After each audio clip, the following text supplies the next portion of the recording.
All right, happy Father's Day. We are so excited. Welcome to Raleigh Christian Center, and part of our heart to you is to celebrate you, but especially on Father's Day. We want to celebrate fathers, and this session is all about celebrating Black fathers, our leadership and our legacy through the leaders in our own families and in our community.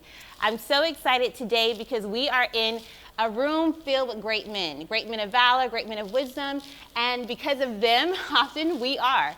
So today, along with Dr. Chapman, who is the founder and the senior pastor here at Raleigh North Christian Center, and my dad, we are so honored to also have Dr. Chapman's dad, my grandpa Wesley Chapman, and also we are so thrilled to have my father-in-law, my father-in-love, Reverend Jessie Donald Parker, as well as my husband, Jesse Parker, and Jeff, my brother, Jeffrey Chapman Jr. So we wanted to show multi-generational leadership and hear from their heart as far as what they've learned growing up and the lessons that they can share as men, as leaders, as fathers for you and your family. So join me in welcoming our guest today. So glad to have you. Great to be here. Awesome. So we wanted to first open up on why this conversation is important. We believe, especially now in what I call the social justice revolution era, it's important to be reminded of the leadership in our own bloodline and in our community. We wanted to really amplify the history of leadership and legacy that we have, our resiliency, our ability to build and rebuild again, and our ability to instill values that are lasting. And so today we wanted to hear from the heart of these men, and we wanted to be able to share that so that you can be blessed in your own home, in your own family, and that it can even elevate your mindset or even inspire you in different areas. Just hearing from the way they grew up and what they've made a point of doing differently or the same in their own leadership as a man and father. All right, gentlemen, so this is now all about you, and so we're so grateful to be here with you. We want to hear from you. When you reflect on your growing up, each of you represent different generations. I'd love to know in your mind, what are qualities that make a man a leader and a good father? Let's start with Dr. Jeffrey Chapman. You said a leader and a great father? Yes. Well, I think first of all, we need to understand what leadership is. And leadership is really to motivate a group of people towards a common goal. And so that's what a leader is supposed to do. So as a father, that is what my responsibility is to my family, is to lead them and to achieve a common goal. And the father sets the vision for the house. And so it's important for him to know what the vision is so that he can accomplish it and articulate that to every family member. Love it, love it. Okay, who would like to share next? Feel free to just jump in. Well, the father, probably the oldest father that is here, I agree with everything that my son just said. A leadership is all that and then more. A leader has to be always, he's got to be a follower before he becomes a leader. I love that. If you can't follow, you can't lead. Mm-hmm. You can't always be out front as a drum major telling everybody else what to do. That's good. You got to be willing to do some of it yourself. Mm-hmm. A leader is all of that. I love that. You know? Well said. Anyone else? Yeah, my take on leadership is, I always look at it kind of like, I love gardening. Mm-hmm. So I look at it as in a child, as pertaining to children, it's like cultivating. Mm-hmm. You know, it's like planting that crop. And you know, and when you're planting a crop, you always have to have distance from each plant. Mm-hmm. I don't know how many children you got, but each one of them gonna need their own space. Mm-hmm. And in doing that, when you're cultivating, one may need something that the other one don't need, you know. And then the other one may need that something that the other one needs, you know. So, but being a leader, it starts, like Wesley said, you got to be a follower before you can be a leader. And I had a great follower from my father, you know. I love that. Yeah. All right. Well, if we want to talk about leadership, of course I can't speak on fatherhood, but I can speak on being a leader. One of the things that really makes a good leader, in my opinion, is one, like they said, being able to follow, take instruction. In the business field, in the corporate world, I think leadership is understanding the room, understanding when to talk, when to speak, understanding different personalities, how to flow with each individual person. And from my experience, that really helps. It's like a coach coaching a football team. There's some players you can be very hard on. There's some players you got to be a little more soft with because people take direction differently. Yeah. And a good leader recognizes that when they enter a room, they know when to speak, they know when to hush, they know when to step up. Sometimes you have to be assertive. Sometimes you have to kind of fall back. I think there's a lot of different qualities when it comes to the leadership. And one thing, you got to be humble. People respect humility. From my experience, that goes a long way. Also be authentic. When you're authentic, people can be authentic right back with you. If you're genuine, they'll pick up on that vibe and they'll flow with that same energy. So I think being a leader, you have to have a following too. People have to be following you. They have to respect you. You have to be a great decision maker. Leadership is really all about decisions. It's all about decisions you make. And it really comes down to, who you're around, because that impacts leadership. That impacts decisions you want to make. And so I think leadership is a full-scale thing, but you have to approach it in different layers and different situations. And from my experience, I get the respect from that standpoint because I'm very understanding. I'm very personable. You're going to see my face. I always tell people, you're going to know what I'm thinking just by looking at my face. I have a horrible poker face. But people, I think, just respect me because I come from a genuine place. I have a great background. And I think that's really a lot of qualities that leadership really contains. I love it. I guess if we're all going around, leadership for me is being honest, and learning as you go. I know some of you guys probably think, you read the books and you're going to be a perfect father, but, you're going to be who God called you to be.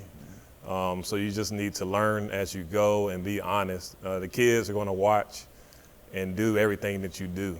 So I see some of the mistakes I made early on, and my son, I had to change some of that with my daughter so she didn't have that same attitude, So you just learn along the way, and you make sure that you improve every day. I love it. I love it.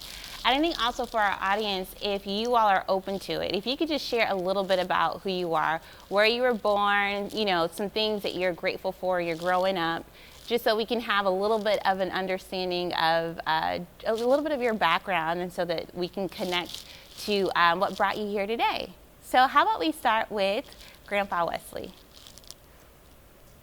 Well, I was born in 1942, years back.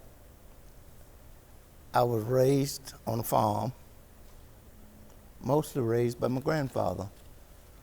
My mother, she passed away when I was a young kid, 7 years old, I believe it was. I think I got that right. My mother was, I don't know, I thought she was the greatest woman there was in the world, even at that age. She gave me everything I needed and everything I wanted, just about it. I always had more than everybody else at Christmas time. She worked on the base.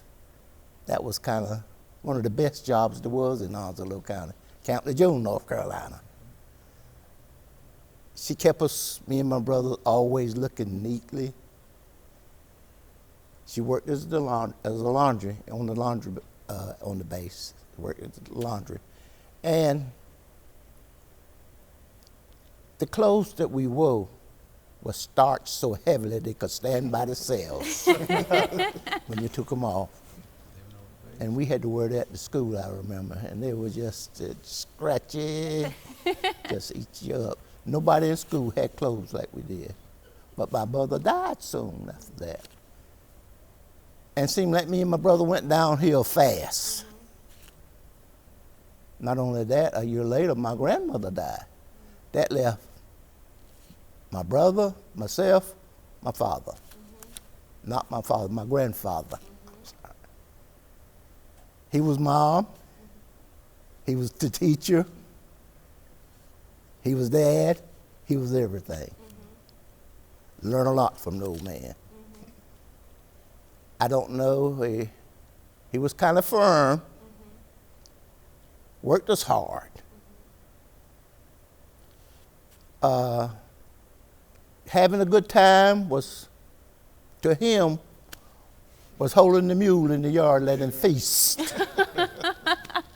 And going to church. He wanted you to go to church. We can participate in church. After church, it was back to the mule, holding him in the yard. I don't know, maybe I shouldn't say this in public, but I got to say it. I got to say it because it comes in, it's very important. As a young person, I thought I hated my grandfather. That stayed with me for a while. But as I grew older, I saw where he was molding me. Wow. He was making me a survivor. Cooking, ironing, taking care of yourself. Today I can do all of that. I've done all of that with him, with all the rest of my kids that I raised. I think he's the greatest person that ever lived. Wow. Because he taught me to survive. Wow. And that means a lot, to be able to survive. Yes. He taught me how to be not, I wouldn't say I was a Christian, but he taught me how to believe in God. That was another good trait I like. That's very good. But I don't know, I really appreciate him. That's awesome. Yeah. Thank you for sharing that, Grandpa. All right, let's go to Reverend Jessie Parker, and then we'll come to my father. So she's going by age. Yes, I'm a baby boomer. I was born in 1954, and I'm really honored to be here today. Wesley touched my heart over there, man, because we kind of come through the same era, somewhat. But one of the most important rules that my father had was to respect women. If you didn't respect women, wherever you were at, now you didn't have to be in his house, wherever you were at, you had to respect women. You know, a lot of, in my era, it wasn't a lot of respect because a lot of men treated women pretty bad in our neighborhood, you know. So that stood out, you know. That was paramount for me, for him, you know. We were gonna do that. And my father, when he was 23 years old, he had a stroke, a sunstroke. He was a sharecropper. And he was out in the tobacco field priming, and he had a stroke. So I wasn't born until 1954. He had the stroke in 51. So that means, you know, he was still active and everything, you know. And by him having that stroke, it made him, it kicked in extra senses. It's like he had a sixth sense, you know. He could plow a mule with one hand. He was paralyzed on his left side. He could plow a mule with that. He taught us how to bait a hook with one hand. He taught me how to tie my shoes with one hand. Wow. So you see, the skills, God always prepares you for things, you know. But those skills that I've learned from him are how to treat people, how to be a people person. It's good to be a people person now. When you're a snob, people just don't like you that much, you know. But when you can be elevated to have a smile and be kind. And when my father passed, it was a scripture. He said, a man, he always reminded me, so as a man thinketh in his heart, so is he. Yeah. He told me that the day before he died. He kept telling me that. He told us 3 sons. Every day, one of us got a piece of that, you know. That's all I got. I love that. That's powerful. Thank you for sharing. Yeah, great. All right, Dad? Well, my name is Jeffrey Chapman, Sr. I was born in Jacksonville, North Carolina in 1962. And now I understand why my dad treated me the way he treated me by hearing this story for the first time like this. I'm like, wow, I get it now. But I can say on the back end, I appreciate it so much more now than I did then. Didn't understand all of the pieces that was going into it. I just thought, man, he was a hard man when it came down certain things. And so I can say now that those traits that he taught me growing up, you know, now really, really have shaped me into who I am. And one of the things I kind of wrote down this morning, and you may ask this question, but very quickly, is that one of the things I have learned from him, you know, growing up, one of the greatest things I can remember is that he instilled education into me, and I hated it. I mean, I hated school all the way to 12th grade. Actually, I just couldn't take it. But looking back now, I understand that what he taught me was great study habits, things that I use today. I would not be able to bring to fruition my messages and my teachings and my sermons if I didn't have those kind of study habits. Wow. And so I can see now how his grandfather taught him and instructed him. There were some ways that he did with me and my brother. And so I'm very appreciative because there again, there's a lot of great qualities. And I have shared this with him before that I could not be who I am without his hand being in my life the way it was. And he was always there. That's awesome. That's awesome. All right, Jeff, you want to share? Sure. My name is Jeffrey Chapman Jr. This is my pops right here, Dr. Chapman. So I was born in Sierra Vista, Arizona, 1987. Of course, I was born there because my dad was in the military. And I was there for, 3 or 4 years, and then we moved to North Carolina. So I basically grew up here in the state of North Carolina and Raleigh. And I love Raleigh. I know a lot of people grew up here like, oh, it's nothing. I love it. It fits my personality so well. It's funny. It's so funny because as I'm hearing everybody, now I'm learning the psychology behind a lot of things. Because I realized growing up, my dad wasn't really that hard on me like that. And I think that's because his dad was hard on him like that. So I think it had the opposite effect. He's like, oh, my dad was always on me. So it had pros and it had cons where I didn't feel forced to do a lot of things, you know. But at the same time, I think I really learned a lot through observing him and listening to him. Always, so just tell me what to do. I was always obedient. I was never a troublemaker. I was a little slow, but I wasn't a troublemaker. You know, I really had a great childhood. What I love the most about my dad is he loves his family. He takes pride in taking care of his family. That comes, I mean, after God, that comes second. You know, he loves his wife. He loves his children. I have 2 other siblings. He treats us equally but different, based on different personalities. And so I think he probably was the most patient with me. I always joke, he said, I ain't know if you was going to survive. Speaking of survival, he said, I ain't know if you was going to survive. He said, I thought I was going to take care of you for a long time. I always say that. And so I was more of a late bloomer. But a lot of stuff that I watched growing up and saw what he did was instilled in me, and it really came out. Number 1 was loving his family. Number 2, he's always been very consistent. Everything he's done, he's been very disciplined. He's been by the book. And so I really try to take those traits that I learned at an early age in what I'm doing now with running the ministry. Another thing is, it seemed like he was Mr. Everything because he was handy. Yep. He can build things. He can fix things. He was in technology. He's preaching. So, I mean, this is like my ultimate superhero growing up. Like, this man can do anything. So, well, 1, I'm blessed because I actually had a father that was in my life. That's the one of the things I really enjoy and I really thank God for. And so that was number 1. So now, a lot of things that he did growing up, because he was very clean, like no dust on the blinds, no shoes on the floor. I treat the ministry that way. I'm very particular because that was instilled in me, and you know that trickled down. So if I see something out of place, I'm like, oh, move that, get that, that don't look right. That's because that's how I was brought up, and I thank God he was strict in that way because it really made me run this ministry very well. He created that foundation for me to operate the way I'm operating today, and I really truly enjoy it. I always looked up to him. A guy asked me not too long ago, he was trying to work with his son. He said, at what age does your dad start being cool to you? Because I'm trying to make my son, be, I was like, from day 1, I never thought my dad was goofy. If anything, I was scared of him growing up. It's funny, I used to tell people, I was so intimidated. I had like the fear of God. You know how you have the fear of God? I had the fear of Dr. Chapman. Growing up, I used to be so scared of, I used to talk to him behind his back like this. I would never talk to his family like, hey, Dad, can I get a, he's like, man, get in front of me, man.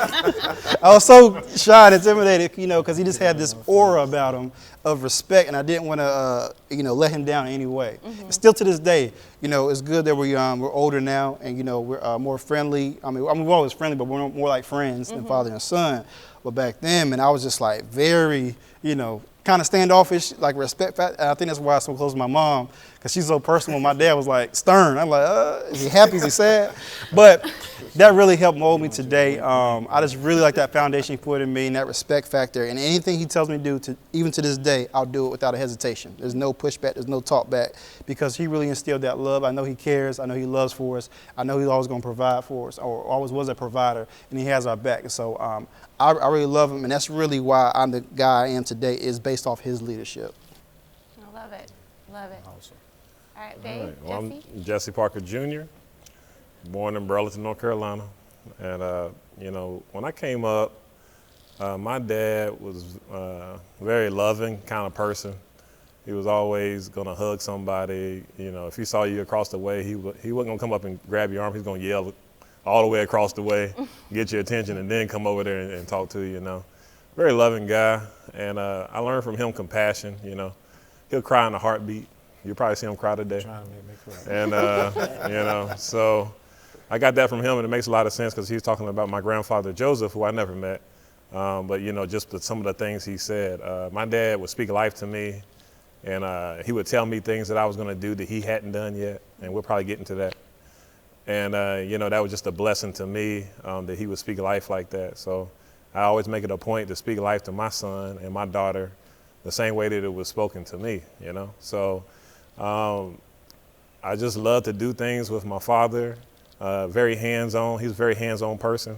So I knew if I wanted to spend time with him, I needed to be out there with him hands-on. So that's what I would do, whether he was working on the truck. You remember that Ford? And but he was working on that Ford. We were doing all kinds of stuff. I'm not doing none of it today, thank God. But growing up, we was always doing something, plowing in the field. He had me plowing the field and everything else. But that was all hard work, and I didn't think about it, but it was back-breaking hard work. When I came back from college, I realized how hard that work was when I came back and tried to do it. Mm-hmm. But it all strengthened me and made me tough, And I think one thing that's been coming up a lot lately socially as African-American men is that, we have to be tough, mm-hmm. And I think it makes sense that when he raised me to be tough, and it really helped me in the area that we grew up in, where there was a lot of racism, Mm-hmm. So. Very good. Thank you. I know I'm kind of getting away from the question, but one thing I do appreciate my dad as well is his style. Mm-hmm. And it's funny that Grandpa Wesley was talking about how his mom had everything starched. And nobody dressed like them. Now I'm seeing the psychology behind why he dressed the way he dressed. Mm-hmm. And that kind of influenced me. We're, very, can't say showy people. We like to, look good and fashionable and things of that nature. So I see how that is trickled down from generation to generation. And now I see kind of what the foundation and the birth and the evolution of how it started. Mm-hmm. And I really like, okay, now it makes sense. That's another thing I always appreciate. I'm like, yeah, that's what my dad's cool. Black James Bond. All right. So now my next question is, what lessons about manhood have you passed down to your children, or are you hoping to pass down to your children that you're very proud of and that you think matter generationally? Who wants to go first? I'll go first. Love, understanding, kindness, and honesty. Those will work for a child. If you teach those, if you pass it on down from generation to generation, and hard work. I don't care if it's in the college scene, in the book, or outside, whatever. You got to work for what you do, and earn it. Earn what you get. Like Jesse, when he was coming up, I drove him hard. I drove him so hard until he made sure he wanted to get a college education.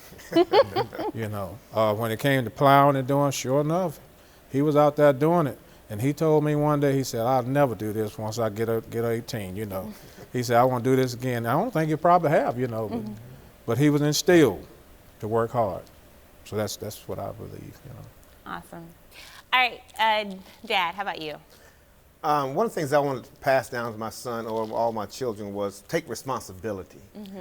Own up to whatever you're doing and make sure that you're not passing the buck. Make sure you're not putting it on other people. But, if it's your responsibility, take that responsibility. And, and I feel that, as far as a man, finding something and fulfilling it, being that example. So that's what I see. One thing I would like to pass down and have passed down to my kids. Awesome. Grandpa Wesley? Well, at my age, one thing that you said that I would like to pass down, if I ain't already done it, it's too late. Pass it down now. But leadership, Leadership. team building, very, very, very important. It's not only just team building on a job, it's team building in the family. It's team building at church. Yeah. Everywhere you involve in other people, it's gotta be about team building. You all are starting a new project right now, right down the street. He can't do it alone. Yeah. He's got to have a team to do it with. Always believed in team building. As I was coming along when I was working, I pushed that into all my teams. You got to be a team builder. We can't make it alone. Right. If we go at it alone, we're gonna fail. Team building is one of the most important things that you can do on this earth. You can't live by yourself. It takes a team, That's really good. to do it. Just to expound on that a little bit, to you, what is team building? How can you do that? Like, what does it look like to team build? Team building, it's not that you're always out in the front leading everybody. You got to make everybody feel important on that team. Everybody's got a major role in that team to play. It's not about one individual. Team building is just covers so much. Yeah. I can remember when I was working in New Bern, starting there, I pushed in these people that I used to leave in charge about you got to have team building experience for these people to follow you. You can't just go out there and demand stuff from them. That's good. You got to kind of finesse it out of them. You can't always be right, Right. That's good. and they be wrong. You got to bring all that in together. I love that. All that in together. That's excellent. Yeah, it's just like a football team. Just like a football team. You can't that guy back there running the ball. If you don't have those people up in front with him doing their assignments, he's lost back. He's gonna get killed. Let's put it right. Yeah. True. But I truly believe in team building I love that. and the family That's good. and the church and the community. Love that. Mostly everywhere. Team building.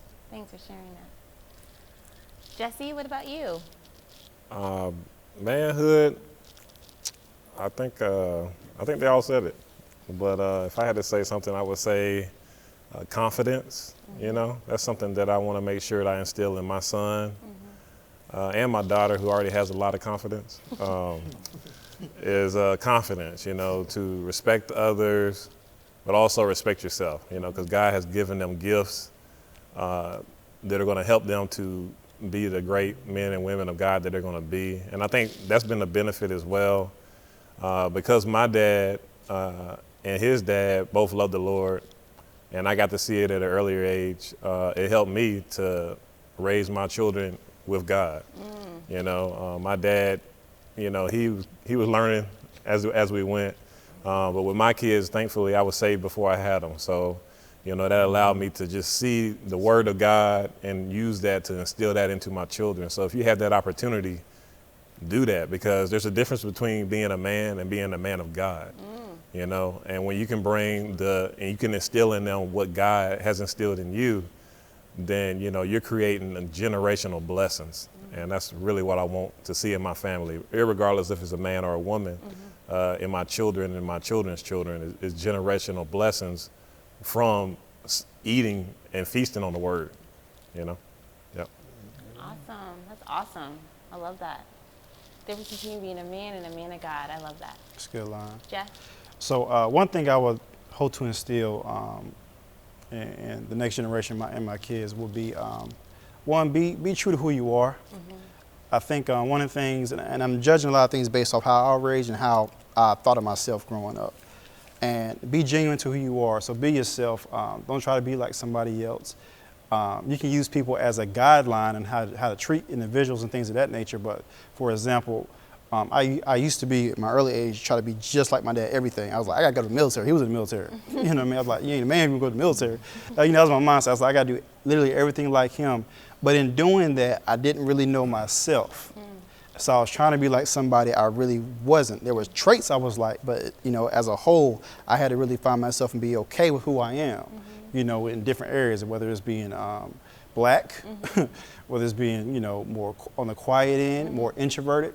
I didn't know what an introvert was till I was 18.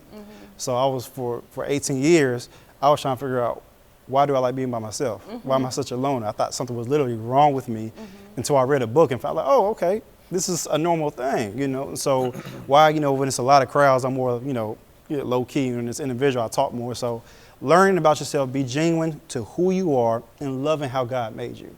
No matter how that is, just be real. I think another thing I like to instill is make good decisions. You're not gonna make all the right decisions. Learn from your mistake, learn from others' mistakes. And you know, to me, life is all about the decisions you make. You know, that's really what it comes down to. Learn to trust God and let Him guide you, and know everything. It's a faith move, but trust Him. I believe God bless pure intentions. So if you're trying to do your best, I believe He blesses that. And so when you make great decisions and really try to instill that, I think in your kids, I think that will help. And I think also love your family, love yourself, treat others how you want to be treated, respect others, be assertive when you need to be assertive, be humble when you need to be humble. And so these are some of the basic characteristics I would like to instill in that next generation and my kids, so they can learn to enjoy themselves for who they are and make the best decisions they can make. Awesome. All the life lessons you need in fatherhood and life were just right here, gold. That was so good. Thank you for sharing that. Shannon, Yes, sir. I want to share one more thing. Sure. And I know this where we're at right now in our country. This means a lot because I've seen it work through my son. You gotta teach against racism. With Jessie, I had an opportunity to do that because where we live at, 4% of the school, 4% of the school that he attended were black.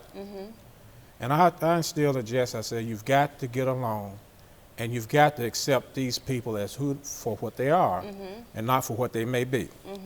So with that said, Jessie was a school president, and only 4% of the population were black.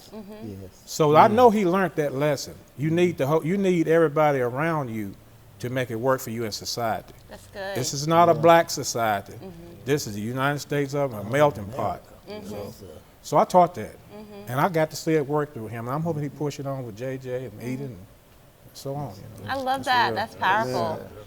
That's really good. And I know in Jesse's life that he had to withstand racism really young, at 4 years old, you know, called the N-word, and having to deal with teachers who, you know, would try to block him from opportunities and access, even though he had honors grades. And what I do appreciate about you and Daphne is that you fought for your children, but they were tough enough to know they could go to you and make things right. And even though he had to withstand all that, he has a loving heart. You know, Jesse truly has a loving heart for all people. Of course, we care about our community, but he does have a heart for all people, and I appreciate that from you.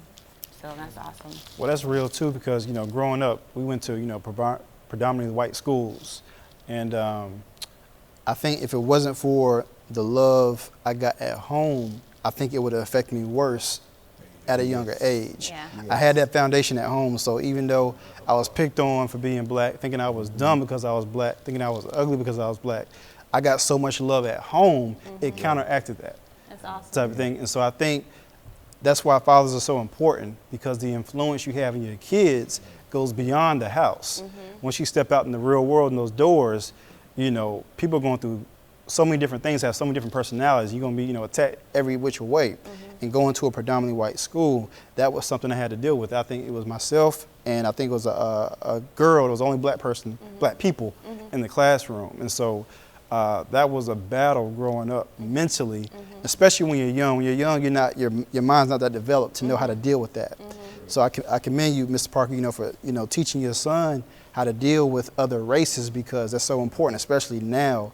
And so I can see the effect, both positive and negative, that will have on a kid. But having that foundation at home will help you go a long way. And if you have good parents and they speak in life and you say you can do all things through Christ, which strengthens you, I love you and I'm providing for you. And we've got a great example here, and you got great siblings. I think that family household, really holds weight. And so I do thank God for that. That's awesome. That's awesome. So one of the things I just kind of want to hone in on is, and anyone can answer this question, but was there anything that you felt that you had to navigate growing up that you believe made you better?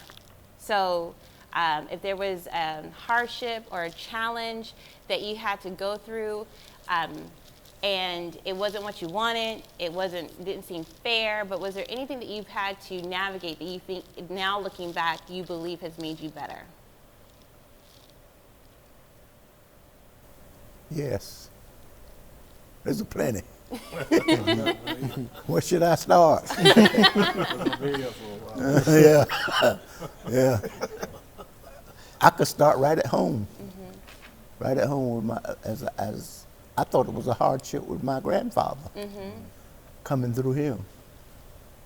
That's just like going the wall. I've never been to the wall. But if you can survive him, you're gonna make it. You're gonna make it. And not only that, when I went to school, went off to A&T,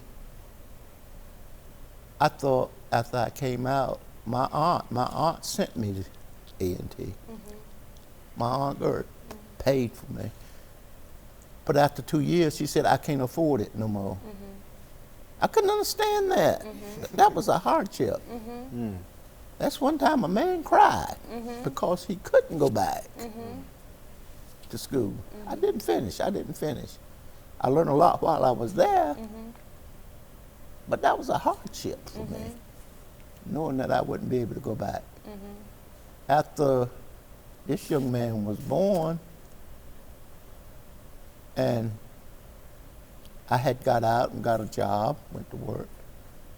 I got a letter from A&T said, you can come back. I had done well enough in school that we can finance you. But I chose at that time not to, because he was born and another one was coming. Somebody's got to take care of this family. And that was me and his mother.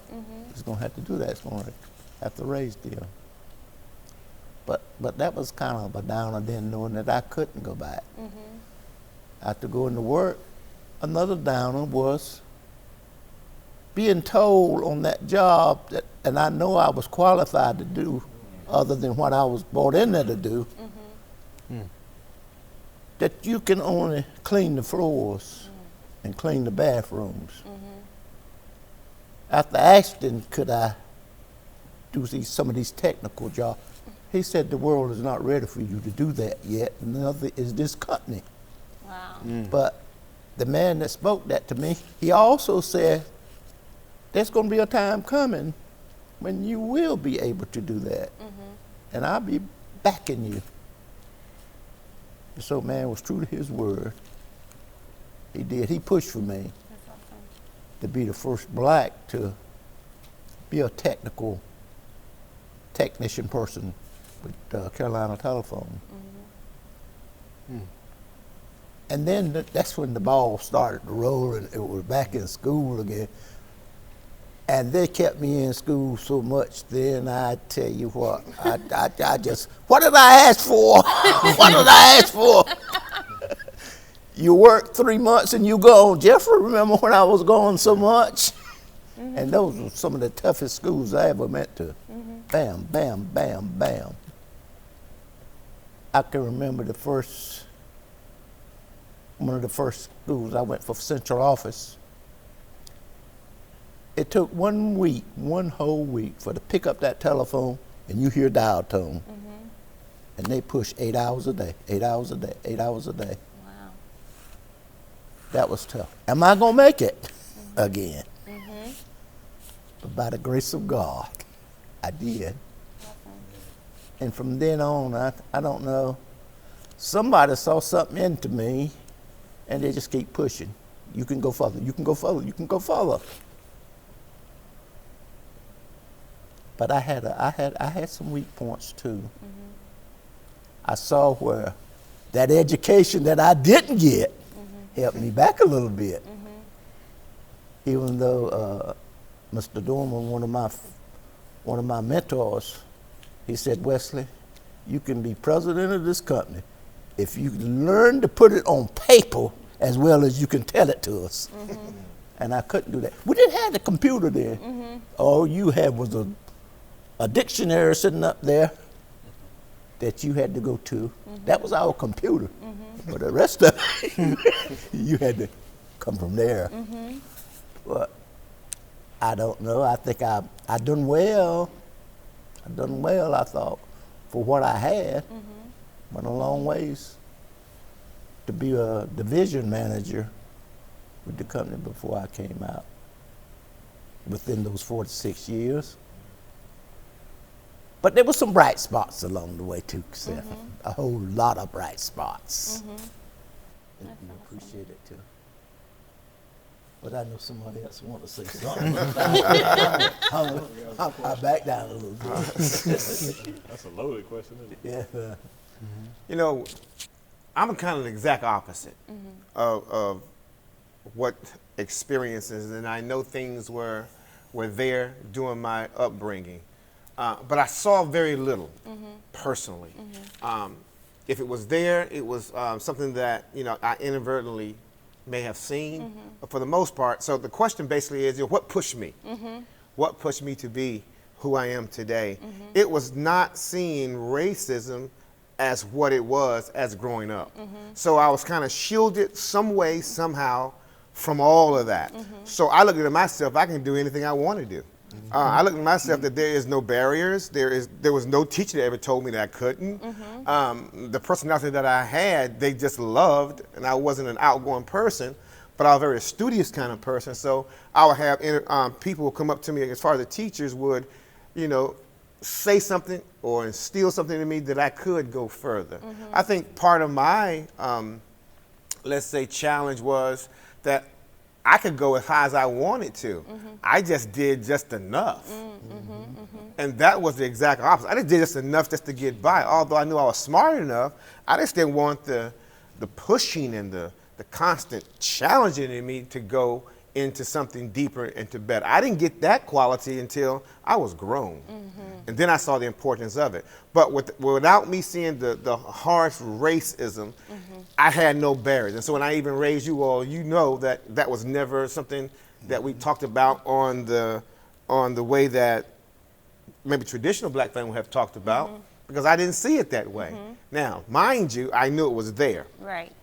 But I just had the favor of God all my life, did not know it, that God just kind of moved me over here so that I didn't have to deal with it like other people had to deal with it. So I saw life from a different lens. And today I still see it from a different lens.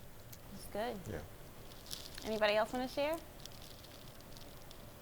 Give me the question again. So basically, what made you who you are, and do you attribute that to anything you had to overcome? Right. What made, I grew up in poverty, and I didn't even realize it. In other words, poverty did not define who I was going to be. Good. My mother and father, they were very poor, but I didn't realize I came from a poor family until I joined the Navy. Wow. And the guy in the Navy told me, you come from the lower rate. And with the taxes, it was a lower, something like that. Lower. I said, oh, really? He said, yeah. I said, okay, well, what did that mean? You poor. I said, well, I actually didn't know that. I had shoes. I actually didn't know that, you know. I said, thank you for telling me that, but that will not define who Donnie Parker will turn out to be, you know. That's good. God worked that out, you know. That was Good. Awesome.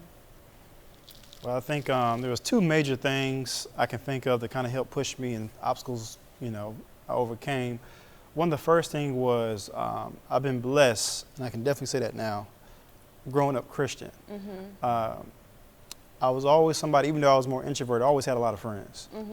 And most of my friends in my neighborhood weren't saved or anything, but they loved being around me, loved hanging, things like that. I used to think that was like a bad thing. Like, oh, Jeff ain't gonna curse, that type of stuff. But it really made me help, and I'm going back to the decisions, it made me help good decisions, because I had two fears, fear of God, and again, fear of Dr. Chapman. So, of course, I made, dumb mistakes growing up, but it was always really a foundation in me, being raised Christian, that I wasn't gonna do certain things. It wasn't gonna be, I was gonna get close to that edge, but I wasn't gonna jump. You know what I mean? I might put my foot in that water, but there was a barrier there, and I call it a hedge of protection that was over me because I grew up saved. I grew up a Christian. I had that background where I used to think it was something holding me back from experiencing life to its fullest. And that was my mindset growing up for a long time. Like, man, I can't. That looks so fun over there. I want to do it, but And friends always saying, Jeff, you right. I personally never thought I was raised strict, but everybody else did because I was raised Christian. And people associate Christian with strictness and rules and regulations. I saw that was just how I grew up. Whether it was the music I was listening to, things of that nature, it was just, hey, this is what it is. There were certain points, though, I did think like, man, I'm missing out on that right now because I'm Christian saved, type of thing. But, of course, now growing up, it helped me make good decisions. And one of the biggest things I would definitely want to pass down to the next generation is just be careful who you're around, because whoever you're around is really going to shape you. That's friends, that's loved ones, that's family, that's everything. And I was always particular about who I was around. That came from that Christian background of making good decisions, and so that was one of the biggest things that shaped me. Was I was very careful who I hung around. Didn't mean I always hung around the right person, but I knew how to gauge it and how far to push that pedal and who to be with, be around. I would say the other thing that shaped me was church. Not only growing up, but working in a church.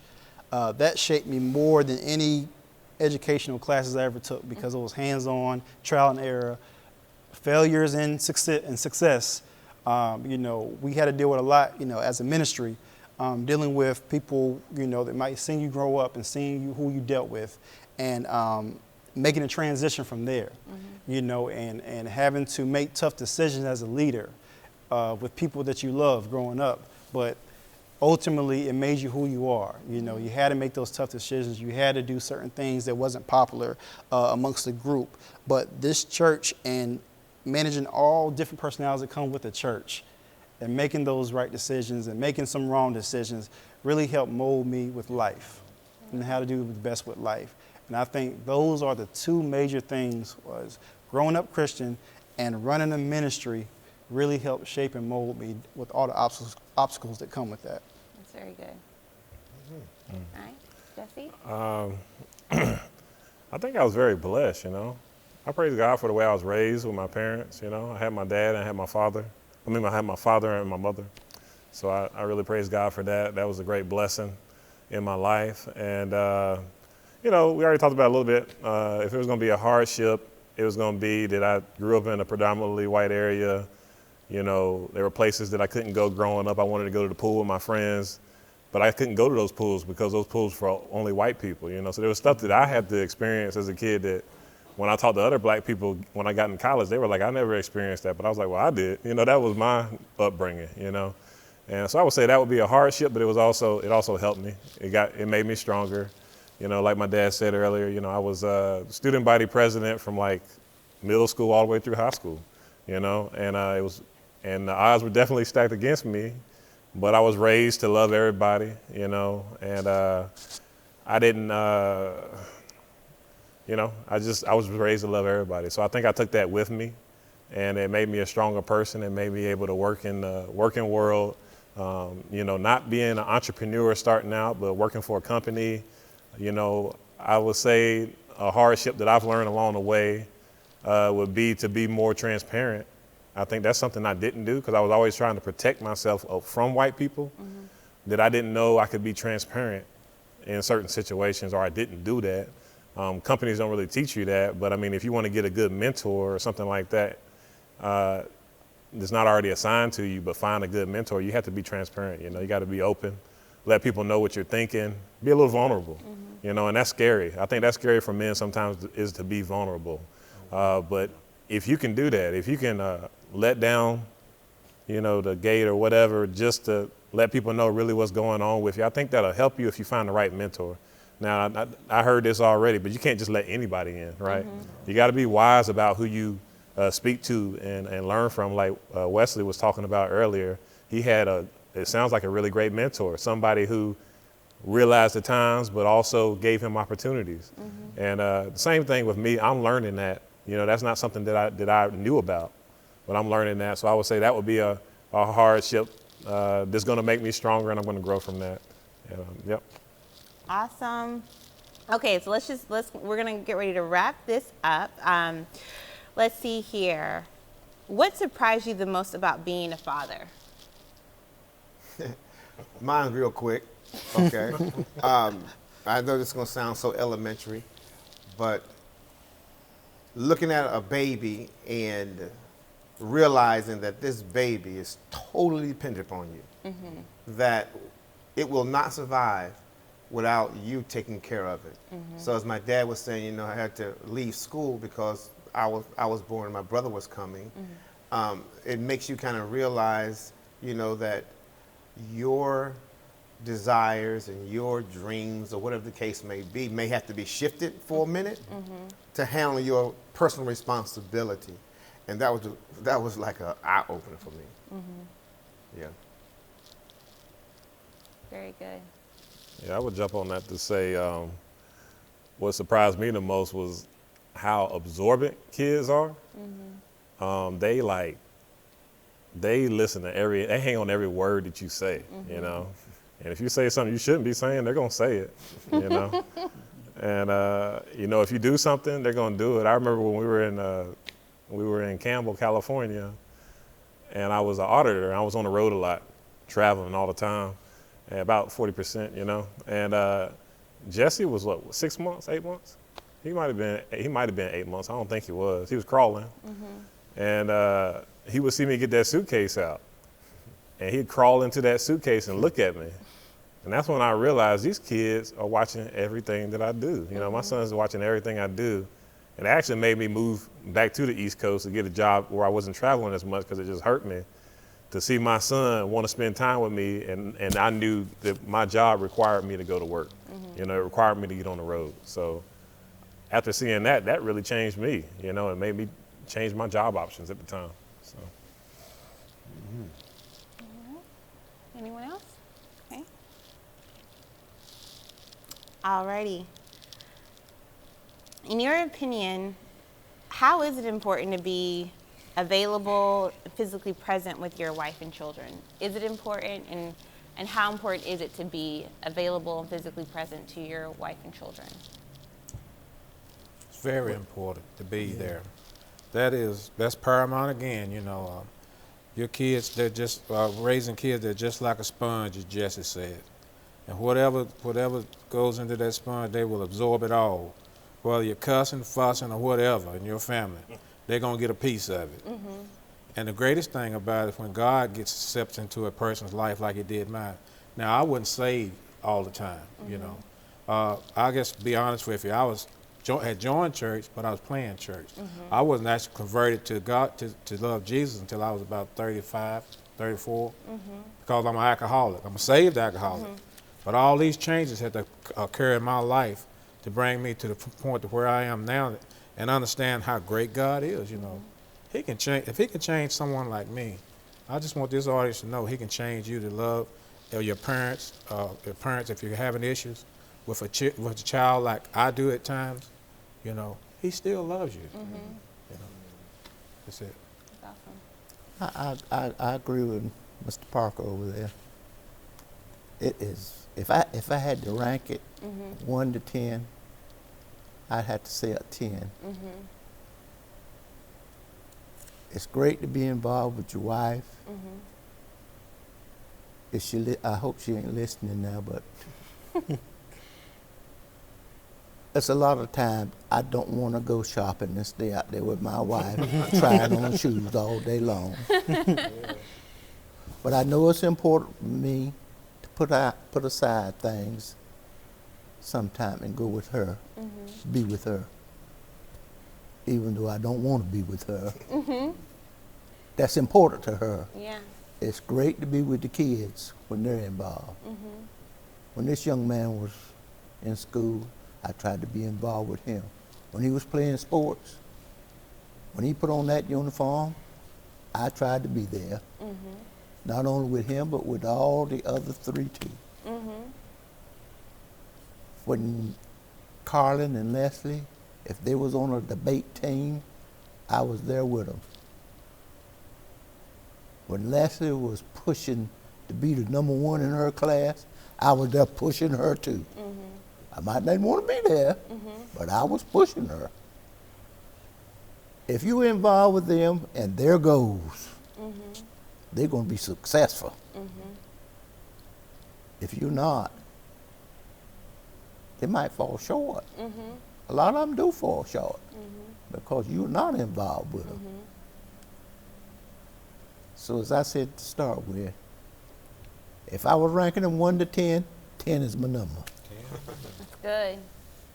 Awesome. Yeah, I think it's uber important to spend time with your family. They're going to learn everything from you. You know, I think I've done some Bible studies in the past about this topic, and you know, for those guys who may have seen their fathers physically abuse their wives at the time, you know, that's a generational curse. We talk about generational blessings, but there's also curses that can be passed down. So it's really important to treat your wife with the utmost love. You notice how I didn't say respect, but with the utmost love, because the Bible talks about how the women need to be loved. They need to be respected as well, but they need to be loved first. And you need to show that to them, because if you have a daughter, that daughter's not going to know how to love unless they see that love. If you have a son, he's not going to know how to love a woman unless he sees you love a woman. You know, so that's what I've learned, even from discussions with Shannon, talking about Dr. Chapman and First Lady and how they were raised, how Shannon was raised. And, you know, when me and Shannon got married, you know, Shannon wasn't used to no heightened disagreement. Right. Speaking loud and stuff like that. She was like, oh, they would argue behind closed doors and then they would come out. And I was like, oh, I didn't have that experience. I said, but that's a blessing that y'all did that, you know. I said, I can learn something from that, you know. I can take something from that, you know. So, but you learn along the way. So, but just make sure that you treat that woman with the utmost love and respect is very important, I think, because they're going to learn from that. And even if they don't, in their minds, think they want to do what you did, later on in life, they're going to do what you did. Because it all comes back. It all comes full circle. Yeah, it's good. So can any of you all speak to the person who may not have had a really great father in their lives, and any encouragement, or, you know, a young man who may not have that? What would you say, any encouragement if someone may have missed part of that experience of a great father? How can they still be a great leader and father at home? What would you say they could consider to take from you all and glean and be better men, and even women who may have missed a part of that as a part of their upbringing? Anything that you can encourage them in so they can have some encouragement here today on Father's Day? I believe, you know, the gospel of Jesus Christ covers a great deal of that. And if a person was not raised in a home with a father or with an abusive father, one of the things that will cause is them to look at their heavenly father wrong. And so as an earthly father and an earthly man, the part of the responsibility is to help for a person that has been in those conditions, to help them see it differently. And that means by sometimes, as Jeff was growing up, he had friends, because he said always had a lot of friends coming around the house. But for me to show them, not so much from a pastor perspective, just from a man and a married man or a husband, whatever the case may be, from that perspective. So that's why he always said I was cool, because I got out there and I was one of the guys to a certain extent. And it made them, you know, mellow out. It made them look at this thing differently. And just maybe, it changed their minds and how they looked at a father and how they looked at our relationship. And maybe that changed some things in their life.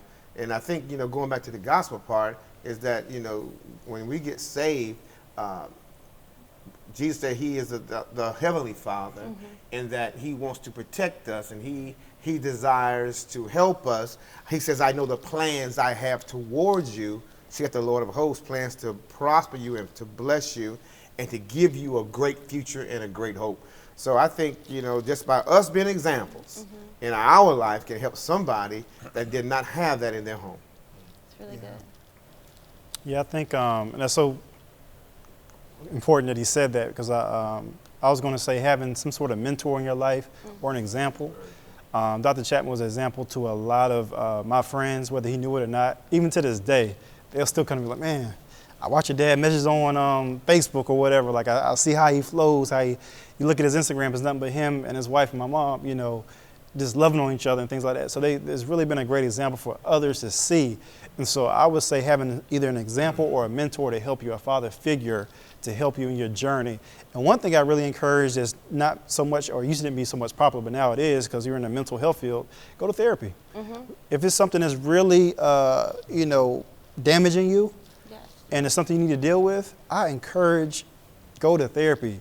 Go to a psychologist, help deal with these issues, see what you can do to really approach them and really take them on head on.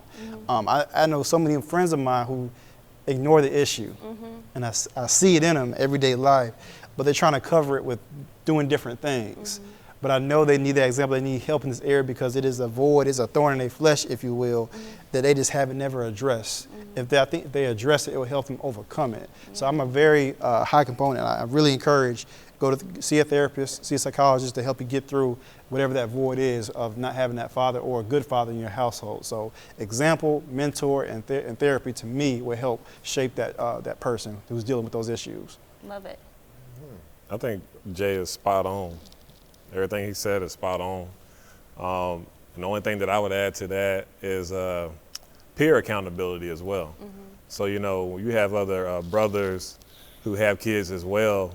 You know, they're learning along the way. Why don't you do some stuff with them? Maybe you go on a camping trip with them, or go fishing with them, or something like that with their kids, and you'll learn things and you'll pick things up, you know, and you'll actually learn what you're strong in that you didn't even know you were strong in, you know. So that's all I got to say. I think Jay really hit it spot on. Grandpa? Well, I go a little bit deeper than what they just said, and all that was good. But sometimes some of those kids out there that don't have a father, you got to be a father to them. You might want to bring some of them in to your family and be that father. I know during my time as I was a young man, I bought several in. I bought,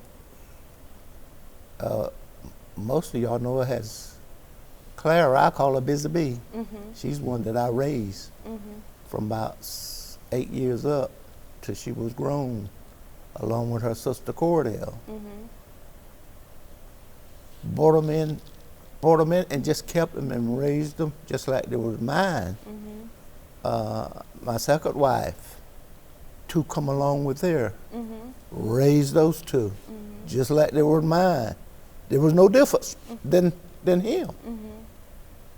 They was all my kids. I didn't father them, but they were my kids. And that's how I just look at it. And you got to be just like these young men. You got to be a mentor to some of them that you don't bring in. I have young men, but they're not young men now, that came along with me as I was working, that I helped to bring along. They're becoming at the retirement age, but before they retire, they would call me, on certain situations, financial situations. What will I do in this? How should I handle this? I told Jack, I said, Lord, I didn't know I was so popular with the companies I was coming up. But those people still respect me. Not just black people, white too. I got a call from a white guy last week. Mr. Chapman, I'm thinking about retiring. Here's my plan. Now you tell me what you think. Should I go with it or should I not? What should I do with my money? Should I get all my money at one time or should I take it on as I live? All those different types of questions. I influence somebody, but I don't know. Maybe it was the way I treated them as I was coming along. I didn't know it, but I always try to treat everybody right. That's good. I think that goes a long way. Yeah. Awesome. I would just love to add that our society is at a terrible place right now. I'm not going to paint the picture pretty. 62% of the families that women that have kids now do not have a father in their home. So I can say to that mother, reach out for the nearest, what Jeff was talking about, reach out for the nearest pastor or the person that could most definitely get Jesus in your life. Then things will change. I don't want to make it sound like a bad note, but that's where we are in our society. So reach out. Church is a great place to start, and don't listen to what all your friends tell you about Father. He's no good. You can still find you a great man. Yeah. Love it. That's so real because I have people come up to me all the time in this church and say, man, thank you for sharing your dad with me. Like, because y'all like, yeah, you all my brothers. I'm like, I don't mind it at all because his influence on so many men who have that void and that didn't have that influence is great. Even these are grown men. I'm talking about 40, 50, even older than him. Like, he has that influence on them as a spiritual father and a mentor, and it's really helping their growth. And I think that trickles down to all the men in this ministry to be a mentor to somebody or influence on somebody because he did that at home, it's instilled in him, and now he instills it in this church as well. And the men here at Raleigh North Christian Center love him to death. You know, and they lean on him and they're like, you know, they'll say, Pastor, you really my dad, you know, 'cause like, he gets that all the time because he, and I commend Grandpa Wesley because he did that with him. So it just trickles down. And like Mr. Parker said, going to church, especially here at Raleigh North Christian Center, you're going to get that father figure, especially with Dr. Chapman. Awesome. Well, thank you all so much. We are so honored. Give yourselves a hand. I think we appreciate you.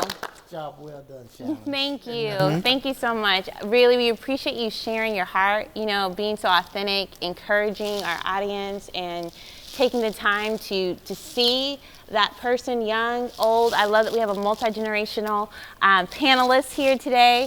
We're so honored, but really this is something I know that has been part of our heart to really highlight the generational wisdom, all the things that you've navigated as men, as fathers, as leaders. We honor you and we honor all of our fathers in our community and at large. We're grateful for your leadership, we're grateful for your manhood, and we want to help continue to equip you to lead yourself, to lead at home, to be humble, to grow. That's part of why our mission here at Raleigh North Christian Center is come, grow, and lead. That growth space is where we all want to be so that we can lead well, we can serve well, we can listen, and we can learn, and we can be better for it. So we're so honored to wish you a happy Father's Day today. We pray that you feel loved. We pray that you feel encouraged. And if you need any way of community or connection, Raleigh North Christian Center is definitely here. Again, I want to thank our panelists. We're so grateful for you. Wesley Chapman, Dr. Jeffrey Chapman, Reverend Jessie Parker, Jeff Chapman Jr., and Jessie Parker. We are so grateful for you all. Have a wonderful day and happy Father's Day.